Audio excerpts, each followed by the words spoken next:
صحابہ صحابہ ہمارے صحابہ، صحابہ صحابہ ہمارے صحابہ، نبی چاند ہے اور ستارے صحابہ، صحابہ۔ الحمدللہ رب العالمین والصلاة والسلام علی سید المرسلین، اما بعد فاعوذ باللہ من الشیطان الرجیم، بسم اللہ الرحمن الرحیم۔ الصلاة والسلام علیک یا رسول اللہ وعلی آلک واصحابک یا حبیب اللہ، الصلاة والسلام علیک یا نبی اللہ وعلی آلک واصحابک یا نور اللہ۔ مدنی چینل کے ناظرین، آپ سلسلہ دیکھ رہے ہیں بزرگ صحابہ۔ اللہ رب العزت نے اپنے پیارے حبیب صلی اللہ علیہ وآلہ وسلم کے صحابہ کو بڑی عظمت، بڑی شان، بڑا مقام و مرتبہ عطا کیا، اور رسول پاک صلی اللہ علیہ وآلہ وسلم کے خاندان میں جن لوگوں نے شرف صحابیت پایا، ان میں حضرت سیدنا جعفر بن ابی طالب رضی اللہ عنہ یہ بھی ہیں۔ حضرت جعفر بن ابی طالب یہ زبردست جو ہے وہ مہمان نواز تھے اور بہترین خطیب تھے، ایسے پیارے مبلغ تھے۔ نجاشی کے دربار میں آپ کا بیان، آپ کا جو ہے واعظ، یہ بڑا مشہور ہے، ابھی اس کا ذکر بھی ہوگا۔ آپ اہل معرفت میں واعظ و نصیحت فرماتے اور غریبوں اور مسکینوں کو اپنے ہاں مہمان بناتے تھے۔ حضرت جعفر رضی اللہ تعالیٰ عنہ کو جعفر طیار بھی کہا جاتا ہے۔ حضرت جعفر رضی اللہ عنہ دونوں ہجرتوں، یعنی پہلے حبشہ پھر مدینہ منورہ کی طرف ہجرت کا شرف پایا۔ دونوں قبلوں کی طرف نماز پڑھنے کی خصوصیت بھی آپ کے حصے میں آئی۔ شجاعت و سخاوت میں بھی نمایاں تھے، نیز آپ لوگوں سے کنارہ کش اور رب سے لو لگائے رہتے تھے۔ علماء تصوف فرماتے ہیں مخلوق سے کنارہ کشی اختیار کرنے اور اللہ کی طرف لو لگائے رہنے کا نام تصوف ہے۔ حضرت سیدنا بردہ اپنے والد سے روایت کرتے ہیں کہ تاجدار مدینہ صلی اللہ علیہ وآلہ وسلم نے ہمیں حضرت سیدنا جعفر بن ابی طالب کے ساتھ حبشہ کے بادشاہ نجاشی کی سلطنت میں جانے کا حکم فرمایا۔ ادھر قریش کو یہ خبر پہنچی تو انہوں نے عمر بن عاص اور عمارہ بن ولید کو شاہ حبشہ نجاشی کے لیے تحائف یعنی گفٹس دے کر ہمارے پیچھے بھیج دیا۔ ہم وہاں پہنچے تو یہ دونوں بھی نجاشی کے دربار میں پہنچ گئے اور تحائف پیش کیے، اس نے قبول کر لیے۔ پھر ان دونوں نے اسے سجدہ کیا اور عمر بن عاص نے کہا، اے بادشاہ، ہمارے ملک کے چند لوگوں نے اپنا دین ترک کر دیا ہے اور وہ اس وقت تمہارے ملک میں پناہ لیے ہوئے ہیں۔ نجاشی نے پوچھا، میری سلطنت میں؟ انہوں نے کہا ہاں۔ راوی بیان کرتے ہیں نجاشی نے ہمیں بلا لیا۔ حضرت سیدنا جعفر بن ابی طالب نے اپنے رفقا سے فرمایا، تم میں سے کوئی نہ بولے، آج میں اس سے بات کروں گا۔ جب ہم نجاشی کے دربار میں پہنچے تو دربار لگا ہوا تھا، اس کے دائیں طرف عمر بن عاص اور بائیں طرف عمارہ بن ولید بیٹھا ہوا تھا، جبکہ دیگر پادری اور راہب اس کے سامنے ہاتھ باندھے صف بستہ کھڑے تھے، جو کہ عمر بن عاص اور عمارہ بن ولید نے پہلے ہی ہمارے بارے میں انہیں کہہ دیا تھا کہ وہ دونوں بادشاہ کو سجدہ نہیں کریں گے۔ چنانچہ ہمارے وہاں پہنچتے ہی بادشاہ کی طرف سے پادریوں اور راہبوں نے ہم سے کہا، بادشاہ کو سجدہ کرو۔ حضرت سیدنا جعفر بن ابی طالب نے فرمایا، ہم اللہ کے سوا کسی کو سجدہ نہیں کرتے۔ نجاشی بادشاہ نے اس کی وجہ پوچھی تو حضرت سیدنا جعفر رضی اللہ عنہ نے فرمایا، اللہ نے ہم میں ایک رسول بھیجا ہے، یہ وہی رسول ہیں جن کی آمد کی بشارت حضرت سیدنا عیسیٰ علیہ السلام نے دی تھی اور فرمایا تھا کہ میرے بعد ایک رسول تشریف لائیں گے جن کا نام احمد ہوگا۔ تو اے بادشاہ، اسی رسول نے ہمیں حکم دیا ہے کہ ہم صرف اللہ کی عبادت کریں اور کسی کو اس کا شریک نہ ٹھہرائیں اور نماز قائم کریں، زکوٰۃ دیں۔ اس نے ہمیں نیکی کا حکم دیا اور برائی سے منع فرمایا ہے۔ نجاشی بادشاہ کو حضرت جعفر کی بات بڑی اچھی لگی، لیکن جب عمر بن عاص نے یہ معاملہ دیکھا تو فوراً کہنے لگا، اللہ بادشاہ کو سلامت رکھے، یہ حضرت عیسیٰ بن مریم کے بارے میں تمہارے خلاف عقیدہ رکھتے ہیں۔ نجاشی نے حضرت سیدنا جعفر رضی اللہ عنہ سے پوچھا، تمہارے نبی حضرت عیسیٰ بن مریم کے بارے میں کیا کہتے ہیں؟ حضرت سیدنا جعفر رضی اللہ عنہ فرمایا، حضرت سیدنا عیسیٰ کے بارے میں ہمارے آقا و مولا حضرت محمد مصطفیٰ صلی اللہ علیہ وآلہ وسلم کا عقیدہ وہی ہے جو اللہ نے ارشاد فرمایا ہے کہ وہ روح اللہ اور کلیمت اللہ ہے۔ اللہ نے انہیں کنواری مریم رضی اللہ عنہا سے پیدا فرمایا، جنہیں نہ کسی مرد نے چھوا اور نہ انہیں کسی بچے کا گمان تھا۔ یہ سن کر نجاشی نے زمین سے ایک لکڑی اٹھائی اور اسے بلند کیا اور کہا، اے پادریو اور راہبو، انہوں نے بھی تو وہی کہا جو تم کہتے ہو کہ حضرت سیدتنا مریم نے برائی کا ارتکاب نہیں کیا۔ پھر کہا، اے مسلمانوں خوش آمدید، تمہیں اور اس نبی کو جن کے پاس سے تم آئے ہو، اور میں گواہی دیتا ہوں کہ وہ اللہ کے رسول ہیں، اور یہ وہی ہیں جن کی بشارت حضرت عیسیٰ روح اللہ علی نبینا و علیہ الصلوۃ والسلام نے دی تھی۔ اگر میں بادشاہ نہ ہوتا تو خود چل کر ان کی بارگاہ میں حاضر ہوتا اور ان کے نعلین مبارکین چومتا۔ اے مسلمانوں، جب تک چاہو میری سلطنت میں رہو۔ اتنا کہنے کے بعد نجاشی شاہ حبشہ نے اپنے خادموں کو ہمارے لیے کھانا تیار کرنے اور ہمیں لباس مہیا کرنے کا حکم دیا، اور عمر بن عاص اور عمارہ بن ولید کے تحائف ان کو واپس کرنے کا حکم جاری کر دیا۔ اب یہ حضرت جعفر رضی اللہ عنہ کی سچائی۔ کچھ لوگوں نے مشورے دیے تھے کہ ان کی فیور والی باتیں کر دینا تاکہ تمہیں وہاں پناہ دے دیں اپنے ملک میں۔ آپ نے فرمایا ہم سچ بولیں گے، اللہ رسول کا جو حکم ہے اس کو واضح بیان کر دیں گے، یہ رہنے دے، قتل کر دے یا واپس پہنچا دے، ہم اللہ پاک کا جو فرمان ہے قرآن میں وہی بیان کریں گے، جو رسول پاک صلی اللہ علیہ وسلم شریعت لائیں اسی کے مطابق ہم حکم جب وہ بیان کریں گے۔ حضرت سیدنا ام سلمہ رضی اللہ عنہ فرماتے ہیں جب ہم مہاجرین کا قافلہ حبشہ کی سرزمین پر اترا تو ہم نے نجاشی کو بہترین پڑوسی پایا، وہ ہم اپنے دین پر قائم رہتے ہوئے اللہ کی عبادت کرتے رہے، ہمیں کوئی تکلیف نہ پہنچی، نہ ہم نے کوئی ناپسندیدہ بات سنی۔ پھر جب قریش نے عبداللہ بن ابی ربیعہ اور عمر بن عاص کو تحائف دے کر نجاشی اور اس کے وزراء کے پاس بھیجا تو نجاشی نے رسول اللہ صلی اللہ علیہ وآلہ وسلم کے صحابہ کو بلوایا۔ جب نجاشی کا پیغام مسلمانوں کو پہنچا تو جمع ہو کر آپس میں مشورہ کرنے لگے کہ نجاشی کے پاس جا کر کیا کہیں گے۔ چنانچہ وہ اس بات پر متفق ہو گئے کہ اللہ کی قسم ہم نجاشی سے وہی کہیں گے جو ہم نے سیکھا اور جس کا ہمارے نبی صلی اللہ علیہ وآلہ وسلم نے حکم دیا ہے، پھر جو ہوگا دیکھا جائے گا۔ جب مسلمان نجاشی کے دربار میں پہنچے تو اس نے اپنے علماء کو پاس بٹھایا ہوا تھا جنہوں نے اپنی آسمانی کتابیں کھول رکھی تھیں۔ نجاشی نے مسلمانوں سے پوچھا وہ کون سا دین ہے جس کی وجہ سے تم اپنی قوم سے بچھڑ گئے، یعنی ہجرت کر کے آئے، نہ میرے دین میں داخل ہوئے نہ ہی ان امتوں میں سے کسی کا دین قبول کیا۔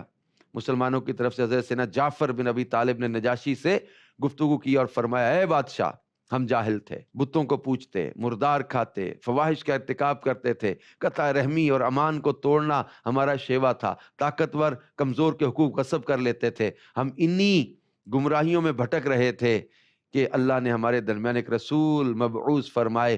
ہم ان کے نسب، سچائی، امانت داری اور پاک دامنی کو خوب اچھی طرح جانتے ہیں۔ انہوں نے ہمیں اللہ کی وحدانیت اور عبادت کی طرف بلایا اور حکم دیا کہ ہم صرف ایک خدا کی عبادت کریں اور ان پتھروں اور جو ہے وہ جھوٹے معبودوں کو چھوڑ دیں اور جن کی ہم اور ہمارے آبا پوجا کرتے تھے۔ نیز ہمیں سچ بولنے، امانت ادا کرنے، صلہ رحمی کرنے اور پڑوسیوں سے اچھا سلوک کرنے، محارم سے باز رہنے، خون ریزی سے رکنے کا حکم دیا اور بے حیائی، جھوٹ، یتیم کا مال کھانے اور پاک دامن پر تہمت لگانے سے منع فرمایا۔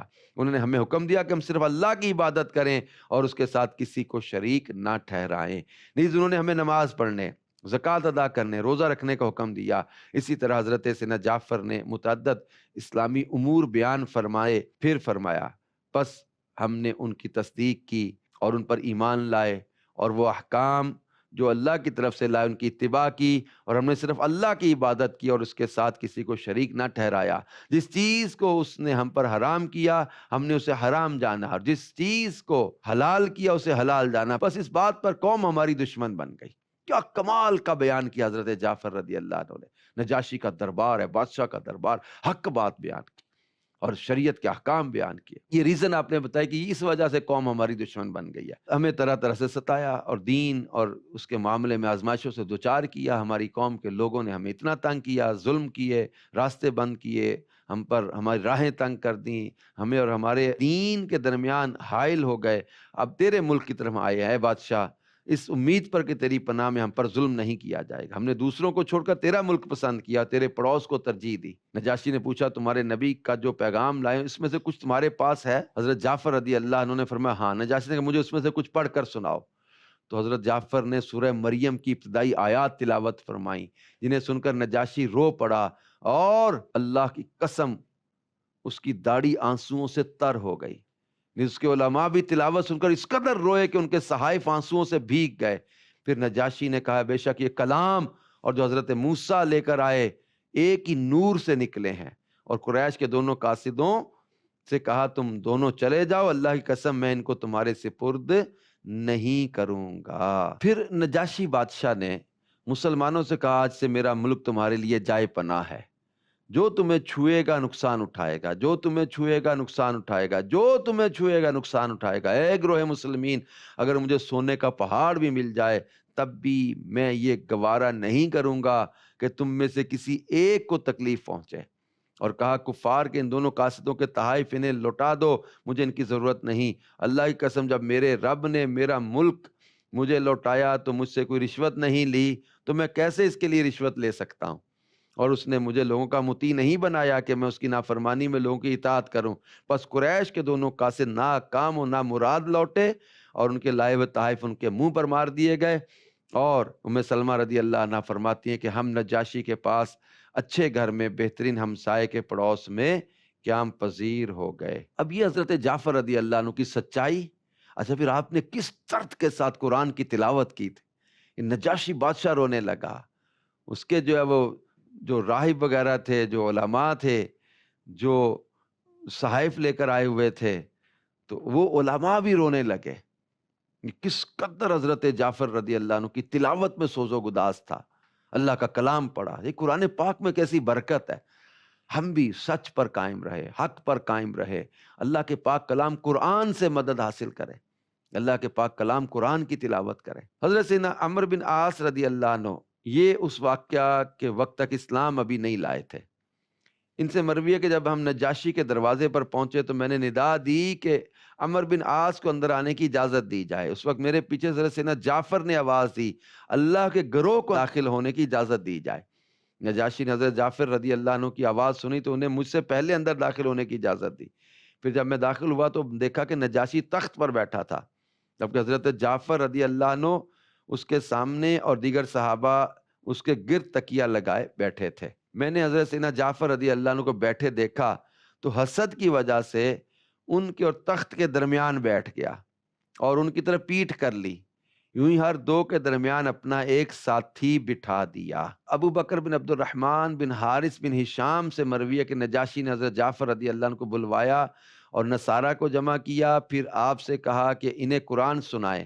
حضرت سیدنا جعفر نے ان کے سامنے سورہ مریم کی تلاوت کی، جسے سن کر وہ رونے لگے، اور حضور نبی کریم صلی اللہ علیہ وآلہ وسلم پر یہ آیت کریمہ نازل ہوئی تو ان کی آنکھیں دیکھو کہ آنسوؤں سے ابل رہی ہیں، اس لیے کہ وہ حق کو پہچان گئے۔ میرے پیارے پیارے اسلام بھائیوں اور مدنی چینل کے ناظرین، ہمیں بھی چاہیے کہ اللہ پاک کا جب کلام سنیں، رب کا پیغام سنیں، قرآن پاک سنیں، احکام شریعت سنیں تو سوز و گداز دل میں پیدا کریں، اللہ کی محبت میں، رسول پاک صلی اللہ علیہ وآلہ وسلم کی محبت میں آنسو بہانے والے بنیں۔ حضرت سیدنا ابو ہریرہ رضی اللہ عنہ سے مروی ہے، آپ فرماتے کہ میں نہ تو خمیری روٹی کھاتا، نہ ریشم پہنتا تھا، اور بھوک کی شدت سے میرا پیٹ سکڑ جاتا تھا، یہاں تک کہ اگر میں کسی شخص کو قرآن مجید کی کوئی آیت سناتا جو مجھے یاد ہوتی تو اس سے مقصود یہ ہوتا کہ شاید وہ مجھے اپنے ساتھ لے جا کر کھانا کھلائے۔ اور مسکینوں کے سب سے زیادہ خیر خواہ حضرت سیدنا جعفر بن ابی طالب رضی اللہ عنہ تھے، وہ ہمیں اپنے ساتھ گھر لے جاتے اور گھر میں جو کچھ ہوتا ہمیں کھلا دیتے، اور کچھ نہ ہوتا تو گھی کا برتن ہمیں دے دیتے، ہم اس سے کھول کر اس میں جو گھی لگا ہوتا اسے چاٹ کر گزارا کر لیا کرتے۔ حضرت سیدنا ابو ہریرہ رضی اللہ عنہ فرماتے کہ حضرت سیدنا جعفر بن ابی طالب مساکین سے محبت فرماتے، ان کی صحبت اختیار کرتے تھے، آپ ان سے گفتگو فرماتے، وہ آپ سے باتیں کرتے، اسی وجہ سے حضور صلی اللہ علیہ وسلم نے آپ کی کنیت ابو المساکین رکھی۔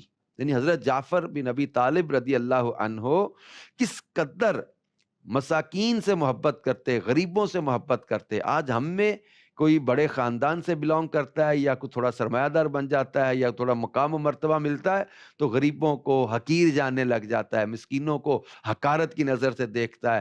تو یہ حضرت جعفر رضی اللہ بڑے خاندان کے، بڑے گھرانے کے، رسول پاک صلی اللہ علیہ وسلم کے چچا کے بیٹے ہیں، حضرت مولا علی شیر خدا کے بھائی ہیں، اور رسول پاک صلی اللہ علیہ وسلم کا رشتہ کیسا اعلیٰ رشتہ ہے ان کا، شان صحابیت ہے آپ کی، آپ صحابی ہیں، قطعی جنتی، اور جن کو اللہ کے رسول صلی اللہ علیہ وسلم نے جنت کی بشارت دی ہو، اہل بیت پاک میں سے ہیں، رسول پاک صلی اللہ علیہ وسلم کے گھرانہ ہے یہ۔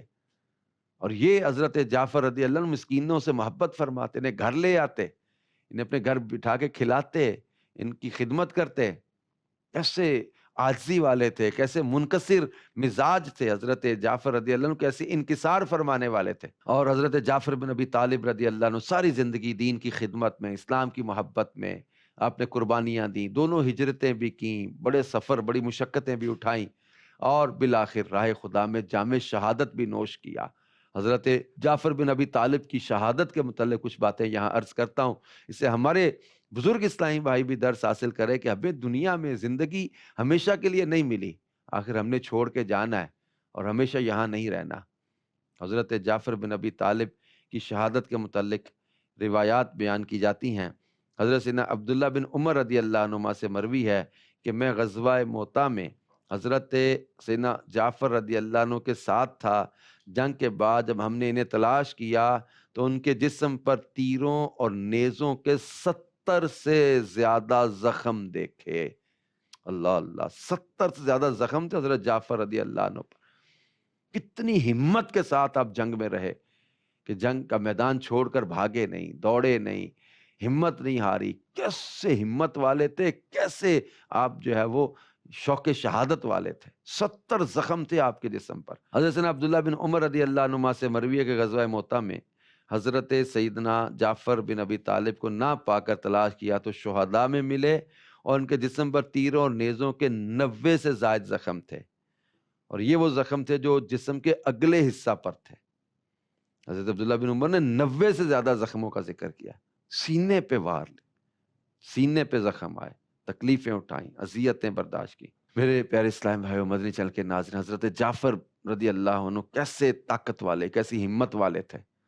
حضرت سیدنا ابن عباد بن عبداللہ بن زبیر سے مروی ہے کہ میرے رضائی والد نے جو غزوہ موطا میں شریک ہوئے تھے مجھے بتایا، اللہ کی قسم میں دیکھ رہا تھا کہ حضرت سیدنا جعفر بن ابی طالب اپنے گھوڑے سے اترے اور اس کی کونچیں کاٹ کر اسے ناکارہ کر دیا تاکہ اسے دشمن استعمال نہ کر سکے، پھر جہاد میں مصروف ہو گئے یہاں تک کہ شہید ہو گئے۔ حضرت سیدنا ابن اسحاق بیان کرتے ہیں کہ حضرت سیدنا جعفر بن ابی طالب لڑائی کے وقت یہ اشعار پڑھ رہے تھے: جنت کتنی پیاری جگہ ہے، اس کا قرب پاکیزہ اور مشروب ٹھنڈا ہے، یقیناً اہل روم ہلاکت کے قریب پہنچ گئے، مجھ پر لازم ہے کہ ان سے اس حال میں ملوں کہ ان سے خوب قتال کروں۔ حضرت جعفر رضی اللہ عنہ کس جو ہے وہ جمع مردی کے ساتھ میدان میں کھڑے رہے، ڈٹے رہے۔ آپ کے اندر کس قدر جو ہے وہ شوق شہادت تھا، دین کی محبت کیسی تھی، اور بہت بڑے لشکر کے ساتھ یہ مقابلہ تھا۔ اور رسول پاک صلی اللہ علیہ وسلم مدینہ پاک میں ان کی شہادت کی خبر دے رہے تھے۔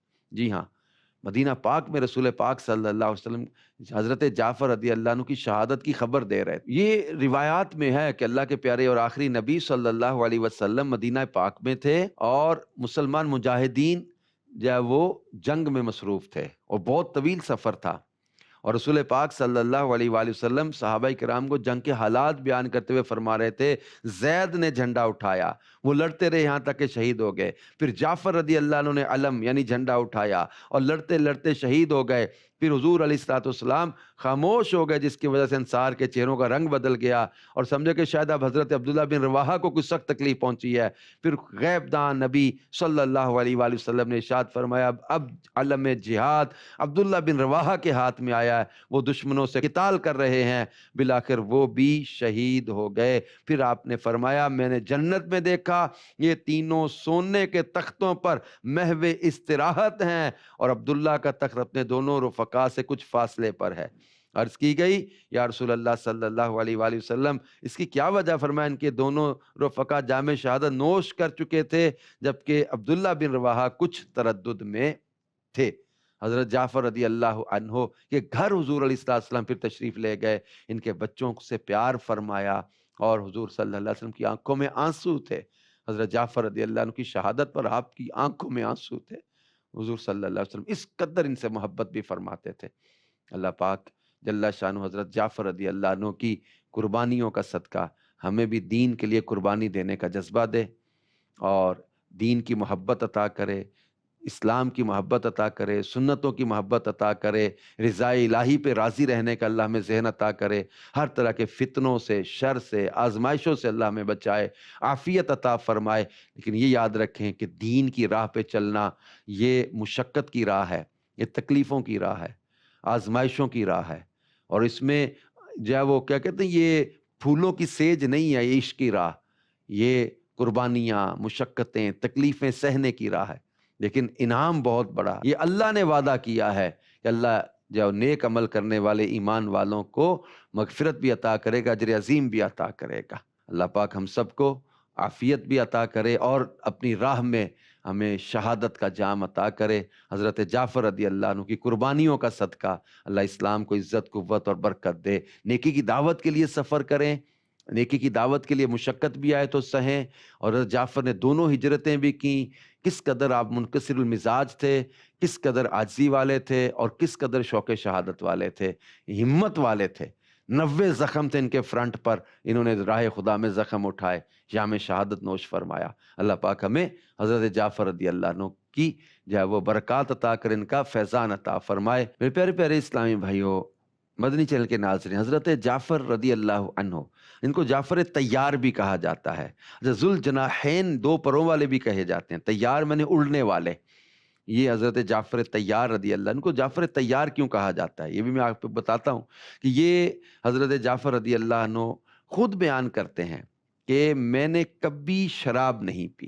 یہ 4 خوبیاں ان کی خاص ہیں۔ فرماتے ہیں میں نے کبھی شراب نہیں پی کیونکہ اس سے عقل زائل یعنی کم ہوتی ہے۔ فرماتے ہیں میں نے کبھی بت کی پوجا نہیں کی کیونکہ یہ پتھر نہ نفع دے سکتا ہے نہ نقصان۔ پھر فرمایا میں نے کبھی بدکاری میں مبتلا نہیں ہوا کیونکہ میں اپنی بیوی کے بارے میں غیرت رکھتا ہوں کہ کوئی اس سے بدکاری کرے۔ فرمایا میں نے کبھی جھوٹ نہیں بولا کیونکہ میں جھوٹے کو کمینہ خیال کرتا ہوں۔ کیا کمال کی یہ 4 خوبیاں ہیں، اگر کوئی بندہ یہ خوبیاں اپنا لے تو اب سوچیں اس کا اخلاق، اس کا کردار کتنا پاکیزہ اور کتنا اعلیٰ ہو جائے۔ حضرت جعفر رضی اللہ عنہ کبھی شراب نہیں پی، اس سے عقل زائل ہو جاتی ہے، اس کو ام الخبائث کہا گیا حدیثوں میں۔ یہ بعض لوگ ایسے ہیں کہ عمر کے بڑھاپے میں جا کر، اس حصے میں جا کر بھی معاذ اللہ شراب سے باز نہیں آتے، ایسا ان کو اس کی عادت لگ چکی ہوتی ہے۔ تو ام الخبائث ہے، حرام ہے، شراب ناپاک ہے، اس سے بچنے کا حکم دیا گیا، اور رسول پاک صلی اللہ علیہ وسلم نے ان سے بچنے کا حکم دیا ہے۔ حضرت جعفر رضی اللہ عنہ فرماتے ہیں میں نے کبھی بدکاری نہیں کی، اور فرمایا میں نے کبھی جھوٹ نہیں بولا، کہ جھوٹے کو کمینہ خیال کرتا ہوں۔ مسلمان کی صفت ہی یہ ہے کہ یہ جھوٹ نہیں بولتا۔ روایتوں میں آتا ہے کہ مومن کے بارے میں پوچھا گیا یہ فلاں گناہ فلاں گناہ فلاں گناہ کر سکتا ہے، آخر میں پوچھا گیا کیا جھوٹ بول سکتا ہے؟ فرمایا مومن جھوٹ نہیں بول سکتا، مومن جھوٹا نہیں ہوتا۔ تو جھوٹ سے بچنے کا ہمیں حکم دیا گیا ہے۔ حضرت جعفر رضی اللہ عنہ حضرت مولا علی شیر خدا سے 10 سال عمر میں بڑے بھی تھے، اور 25 یا 31 مردوں کے بعد آپ نے اسلام قبول کیا تھا۔ اور حضرت جعفر رضی اللہ عنہ کو جعفر طیار جو کہا جاتا ہے، ایک روایت میں کہ سرکار مدینہ صلی اللہ علیہ وآلہ وسلم نے فرمایا میں گزشتہ رات یعنی لاسٹ نائٹ جنت میں داخل ہوا تو دیکھا کہ جعفر فرشتوں کے ساتھ اڑ رہے ہیں۔ اللہ اللہ۔ ایک روایت میں ہے کہ اللہ پاک نے حضرت جعفر رضی اللہ عنہ کے کٹے ہوئے بازوؤں کے بدلے انہیں 2 پر عطا فرمائے، یعنی جنگ میں شہادت کے وقت ان کے بازو کٹ گئے تھے دونوں، 90 زخم تھے ان کے فرنٹ پر۔ حضرت جعفر رضی اللہ عنہ کے دونوں کٹے بازوؤں کے بدلے رب نے انہیں پر عطا فرما دی، اس لیے ان کو جعفر طیار کہا جاتا ہے، اڑنے والے۔ 7 ہجری ماہ ذی-القعدہ میں پیارے آقا صلی اللہ علیہ وآلہ وسلم کے ساتھ حضرت جعفر طیار رضی اللہ عنہ نے بھی عمرہ کی سعادت پائی۔ اس موقع پر رحمت عالم نور مجسم صلی اللہ علیہ وآلہ وسلم نے ان کلمات کے ساتھ آپ کی عظمت بڑھائی کہ تم صورت و سیرت میں میرے مشابہ ہو۔ یہ صحیح بخاری میں روایت ہے۔ حضرت جعفر رضی اللہ عنہ کو کیا خوبصورت جملے عطا فرما دے کہ تم صورت اور سیرت میں میرے مشابہ ہو۔ اللہ پاک جل شانہ نے حضرت جعفر رضی اللہ عنہ کو کیسی جو ہے وہ صورت اور سیرت عطا فرمائی کہ رسول پاک صلی اللہ علیہ وسلم اس سیرت کی تعریف فرما رہے ہیں۔ اچھے اخلاق والے، اچھے کردار والے، سچ بولنے والے، مسکینوں سے محبت کرنے والے، لوگوں کی مدد کرنے والے، لوگوں کے کام آنے والے، بھوکوں کو کھانا کھلانے والے، یہ خوبصورت صفات تھیں حضرت جعفر رضی اللہ عنہ میں۔ اور بدکاری سے بچتے، شراب سے کبھی آپ نے جب قربت نہیں کی، جب شراب حرام نہیں تھی تب بھی آپ نے شراب نہیں پی۔ کمال کا اللہ پاک نے آپ کو جو ہے وہ یہ وصف عطا کیا تھا۔ اللہ پاک جل شانہ نے رسول پاک صلی اللہ علیہ وآلہ وسلم کے تمام صحابہ کو بہترین اخلاق عطا کیے اور یہ جو بزرگ صحابہ ہیں ان کی سیرت پڑھ کے، ان کے واقعات سن کے ہمیں بھی یہ درس ملتا ہے کہ ہم بھی ان اچھی صفات کو اپنائیں، ان اچھے اخلاق کو اپنائیں، یہ پاکیزہ صفات اپنا کے زندگی بسر کریں اور ستھری اور پاکیزہ زندگی گزار کے جائیں، تاکہ دنیا سے جانے کے بعد اگلی جو منزلیں ہماری قبر کی، آخرت کی، وہ آسان ہو جائیں، راحتیں نصیب ہو جائیں، برکتیں نصیب ہو جائیں اور اللہ پاک ہم سے راضی ہو جائے، بے حساب بخشش ہمارا مقدر ہو جائے۔